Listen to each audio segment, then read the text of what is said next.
Kems je druga beseda za tetrapak, kar je embalaža za tekočine, kot so sokovi in mleko. Pravilno recikliranje. Najprej ga seveda izpraznimo. Ko je popolnoma prazen, ga speremo z vodo.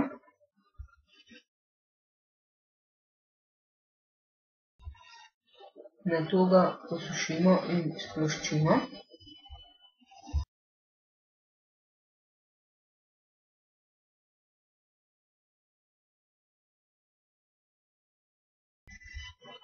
Odvržemo ga v posebne smetnjake za Kems. Če pa tega zabojnika ni na ekološkem otoku, ga lahko odvržemo tudi med plastiko. Kems ločimo na dve vrsti, in sicer Kems za trajne izdelke in Kems za sveže izdelke. Kems za trajne izdelke je kartonska embalaža, namenjena izdelkom, katerih rok trajanja je od nekaj mesecev do enega leta.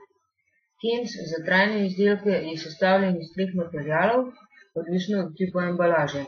Primer sestave, ki je najbolj pogosto uporabljena, je 75% iz kartona, 20% iz polietilena in 5% iz aluminija.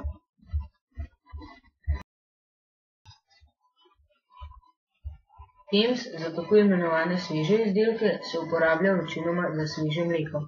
Sestavljen je le iz 2 materialov, polietilena in sredinskega sloja kartona.